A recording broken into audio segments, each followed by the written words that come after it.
चंबल नदी में जो नाले को है कितना चिंता का विषय होता है आपके लिए? कोटा के लिए मेरे ख्याल से इस सबसे महत्वपूर्ण जो पर्यावरण से संबंधित विषय है, वो चंबल है।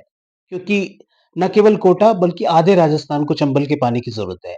और ये पानी कोटा में आने से पहले वाक़ई बहुत शुद्ध है।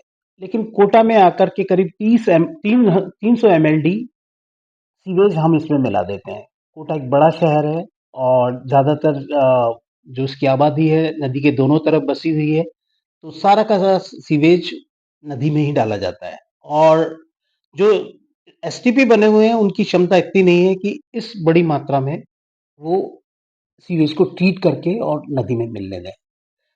और इस दिशा में हमें कलेक्टर साहब ने आश्वस्त भी किया था कि हम जल्दी कुछ बड़ा काम करेंगे और हमें उम्मीद है कि वो इसको अपनी प्राथमिकता में लेंगे। रिवर फ्रंटिंग बनने के बाद कुछ उम्मीद जगी थी कि नाले बहुत से नाले और एक ड्रेन भी बनाया था। और जो राइट बैंक पे सारे नाले हैं हम उनके बारे में बड़े आशान्वित थे।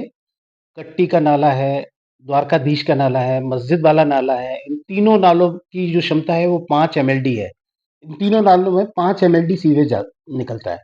और ये सारे के सारे एक पंप से जोड़ करके किशोरपुरा में एसटीपी तक ले जाए भी गए थे।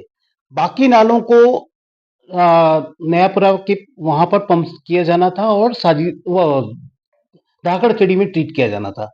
लेकिन ज्यादातर जगह नाले सीधे नदी में गिर रहे हैं। इसके पीछे शायद या तो ड्रेन की क्षमता की कमी है, वो नाली प्रॉपरली काम नहीं कर रही है, उसमें कई अवरोध बन गए हैं, कचरा इकट्ठा हो गया है, या उनको इस तरह से प्लान भी नहीं किया गया है कि वो ट्रीट होकर के ही धाकड़खेड़ी तक जाए। और जो शहर की इस टाइम सबसे ज्यादा आकर्षण का केंद्र बना हुआ है चंबल रिवर फ्रंट। वहां पर नालों का गिरना एक बड़ा भद्दा और बड़ा ऐसा दृश्य पैदा करता है जो किसी भी कोटावासी को अच्छा नहीं लगता होगा। क्या कह सकते थे जो चंबल नदी में नाले की है, आने वाले समय में क्या स्थिति हो सकती है चंबल की इसी तरह अगर ये चलता रहा तो? सच बात तो यह है कि चंबल नदी में जो कुछ भी प्रदूषण है वो कोटा करता है। और कोटा के अंदर जो एसटीपी की क्षमता है वो बहुत कम भी नहीं है। और अगर हम एक कोशिश कर रहे हैं तो चंबल नदी को कोटा के यहाँ पर प्रदूषण मुक्त कर सकते हैं।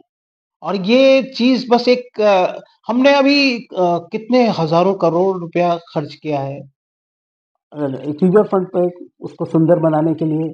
लेकिन उसको साफ बनाने के लिए भी हमें उससे 1/10 हिस्सा भी खर्च कर दें तो मेरे ख्याल से पूरे देश की सबसे स्वच्छ नदी चंबल होगी।